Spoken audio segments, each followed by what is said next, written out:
12 ఏళ్ళు ఉన్న మోడీ ఏమేలుగా పెట్టిండో వీళ్ళని చెప్పమను, అరవింద్ గారిని లేకపోతే బండి సంజయ్ గారిని. ఇప్పుడు మాట్లాడేటప్పుడు బుర్రు ఉపయోగించాలి. మోడీ గారు ప్రతి సంవత్సరం 2 కోట్ల ఉద్యోగాలు ఇస్తా అన్నాడా? 12 ఏళ్ళు ఆయన 24 కోట్ల ఉద్యోగాలు ఇచ్చిండా? పేదవాళ్ళ ప్రతి ఖాతాలో స్విస్ బ్యాంకులో నల్లధనం తెచ్చి 15 లక్షల రూపాయలు ప్రతి పేదోడి ఖాతాలు వేస్తా అన్నాడా? వేసిండా? నీ ఖాతాలు పడ్డాయన్నారా? పోనీ ఇక్కడ రాములు గారి ఖాతాలు పడ్డాయి, ఆయన కూడా పేద అయినాయి కదా. ఇట్లాంటి ఒక 50 చెప్తా నరేంద్ర మోడీ గారు ఇచ్చిన అష్యూరెన్సెస్ రైతుల ఆదాయాన్ని 2 ఇంతలు చేస్తా అన్నాడు. చేసిండా? పండించింది కొంటలేడు. తక్షణమే నరేంద్ర మోడీ గారిని దిగిపోమని, రాహుల్ గాంధీ గారిని నా కుర్చీలో కూర్చోబెట్టి ఇవన్నీ ఫుల్ఫిల్ చేపిస్తాను నేను. తెలివి తక్కువ మాటలు మాట్లాడితే తెలివిగా జవాబు ఇవ్వడం మాకు రాదని వాళ్ళు అనుకుంటే వాళ్ళ అమాయకత్వం. నువ్వు దిగిపో, నేను చేస్తాను. నువ్వు ఇప్పుడు ఎన్నికైన దానికి 8 మంది ఎంపీలు ఇచ్చారు, 2 కేంద్ర మంత్రులు. నువ్వు ఏం పని చేస్తారో సమాధానం చెప్పు. ఇవాళ 75 లక్షల మెట్రిక్ టన్స్ ఎల్ఎంటీ మనం ప్రొక్యూర్ చేస్తే వాళ్ళు ఎంత కొంటారు? 50 లక్షలు కొంటారు. మిగతా 25 లక్షలు ఎవరింట్లో పోయాలి? ఎవరి నెత్తి మీద పోయాలి? 6-7 వేల కోట్ల రూపాయలు అదనపు భారం ఇప్పుడు అవి కొన్నందుకు. మేము అది భారం అనుకోలేదే, బాధ్యత అనుకున్నాం. రైతులు పండించిన చివరి గింజ వరకు ఒట్లు కొంటామన్నాం, కొన్నాం.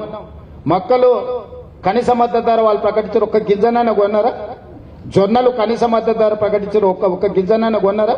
పొద్దుతిరుగుడు ఇత్తనాలు ఒక్క గింజనైనా కొన్నారా? అంటే ఢిల్లీలో కూర్చొని కనీస మద్దతు ప్రకటించి ఇక మీ సాగు మీరు సాగుపోండి అని ఇది పెద్ద తెలివితేటలు అనుకుంటున్నారా వాళ్ళు? నాకు అర్థం కావట్లేదు. అందుకే చెప్పిన 15 తారీఖు లోపల మా సేకరణ మొత్తం అయిపోద్ది. 75 లక్షల మెట్రిక్ టన్నుల ప్యాడీ కొనకపోతే అప్పుడు చెప్తాం వాళ్ళ సంగతి. నేను ఉత్తమ్ కుమార్ రెడ్డి గారు ఎన్నిసార్లు పోయి వచ్చినాం ప్రహ్లాద్ జోషి దగ్గరికి, మీరే చూసిండ్రు కదా. సో కిషన్ రెడ్డికి, ధర్మపురి అరవింద్ గారికి, బండి సంజయ్ గారికి బాధ్యత లేదా? రాష్ట్ర ప్రభుత్వంలో రైతులు పండించిన పంట ఇప్పుడు యూరియా ఇంత షార్టేజ్ వస్తుంది. మన రాష్ట్రంలో ఉన్న రామగుండం యూరియా మనకి ఇవ్వకుండా పక్క రాష్ట్రాలకు ఇస్తారు. ఇది న్యాయమా? పోనీ వీళ్ళ చేతగాంతనం కాదా? కనీసం వీళ్ళు 8 మంది ఉండ్రు, పోయో మంత్రి దగ్గర కూర్చొని బయట నుంచి ఇచ్చేది ఇచ్చిపెట్టు, మా రాష్ట్రంలో ఉత్పత్తి అవుతున్న రామగుండంలో ప్లాంట్లో ఉత్పత్తి అవుతున్న యూరియా మాదన్న మాకేయండి అని అడగాలి కదా. అడిగే ధైర్యం కూడా లేదు కదా. తెచ్చే సంగతి దేవుడు ఎరుగు. ఈడ పొంకనాలు కొడతారేంది? మా దగ్గర పొంకనాలు కొడితే ఏమొస్తుంది? 12 ఏళ్ళు అయింది, 3 సార్లు అయిండు నరేంద్ర మోడీ ప్రధానమంత్రిగా. మీరు జవాబు చెప్పకుండా మేము ఏదైనా ప్రశ్నిస్తే మీరు దిగిపోండి మేము చేస్తామని. నరేంద్ర మోడీ గారిని దిగిపోమని ఇమ్మీడియట్ గా రాహుల్ గాంధీ గారిని కూర్చోబెట్టి రాష్ట్రంలో పాలమూరు రంగారెడ్డి ఎత్తిపోతల పథకాన్ని జాతీయ ప్రాజెక్టు ప్రకటింపజేస్తా. ఈ రాష్ట్రంలో పండించిన ప్రతి గింజ కేంద్ర ప్రభుత్వంతో కొనిపించే పని చేస్తా. మోడీ గారిని దిగమనండి. తక్షణమే రాహుల్ గాంధీ గారిని ఏతం ఎట్లా ప్రభుత్వాన్ని ఏ విధంగా నడపాలో నడిపించి చూపిస్తాం. ఏ భాషలు రాసింది? ఇంగ్లీష్లో రాసింది రాములు గారు.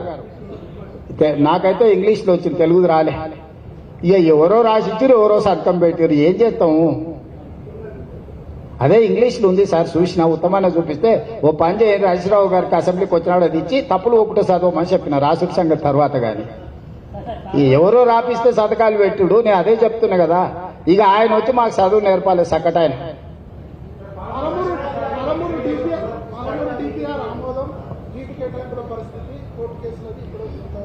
ఇప్పుడే చెప్పినా కదా, పక్క రాష్ట్రంతో చర్చలు జరుగుతున్నాయి. తొందరలోనే వాటిని పరిష్కరించుకుంటాం. తప్పకుండా మంచి వార్త మీకు వినిపించబోతున్న తొందరలోనే.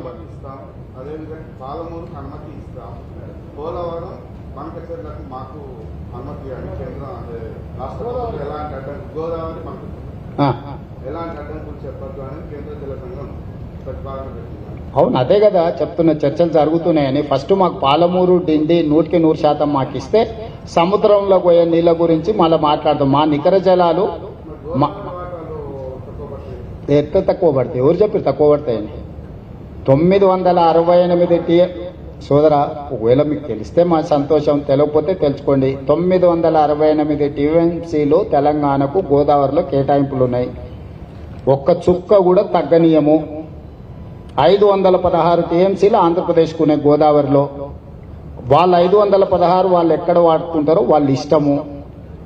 ఇప్పుడు కృష్ణానదిలో బచావత్ ట్రిబ్యునల్ ఇష్యూ మన ట్రిబ్యునల్స్లో పెండింగ్ ఉన్నాయి కాబట్టి ఇప్పుడు ఏ రాష్ట్రానికి ఎన్ని నీళ్లు కేసీఆర్ గారు 299 మాకు చాలు, 512 మీరు తీసుకెళ్ళండి అని ఒక మరణ శాసనం రాసిండు కృష్ణా పరివాహక ప్రాంతానికి, శాశ్వతంగా సంతకం పెట్టొచ్చిండు.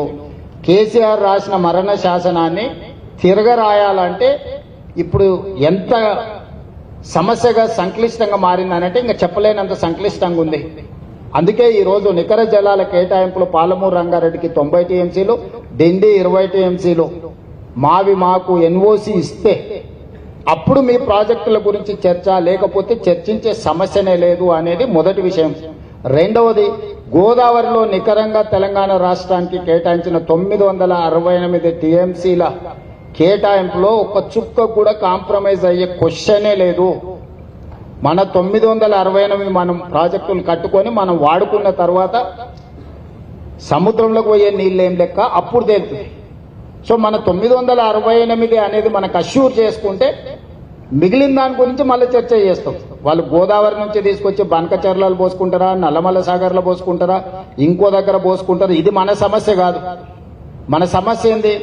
మన కేటాయింపులు మనకు ఖచ్చితంగా రావాలి. మనకేం కావాలనో చూడండి. వాళ్ళు ఏం చేసుకుంటారు అనేది మనకెందుక? పక్కింట్లో కోడి కోసుకున్నారా లేకపోతే కుందేలు కోసుకున్నారా మనకెందుకు? కనీసం మనం పప్పన్నమన్న మనకు చక్కగా ఉందా లేదా మనం చక్కదిద్దుకోవాలి. పక్కింట్లో కోడి కూర వాసన వస్తుందని చెప్పి వానింటి మీద బురద పోసి ఇట్లాంటివి కేసీఆర్ కావాలా? ఆయనకి పంచాయతీ తెగొద్దు. ఈ పంచాయతీని అడ్డం పెట్టుకొని రాజకీయంగా ప్రయోజనం పొందాలనే స్వార్థంతో ఉన్నాడు తప్ప నాది సింపుల్. నేను మొదటి నుంచి చెప్తున్నా, నీకు పంచాయతీ కావాలన్నా పరిష్కారం కావాలంటే నేను పరిష్కారం కోరుకుంటా. పరిష్కారం దొరికినప్పుడు పంచాయతీ ఎట్లాగూ ఉంటుంది. పంచాయతీ చేస్తే పరిష్కారం అయితే అని కూడా పంచాయతీ చేసైనా పరిష్కారం చేసుకుంటా. నీళ్ల విషయంలో నాకు చాలా స్పష్టత ఉంది. అది గోదావరి కావచ్చు, కృష్ణా కావచ్చు, ఏదైనా కావచ్చు. ఒక్క చుక్క రాష్ట్ర హక్కును వదులుకోము, ప్రతి చుక్క రాబట్టుకుంటాము. మేము చిల్లర పంచాయతీ వీధుల్లో మతి తప్పిన మత్తులో ఉన్న మాటలు నేను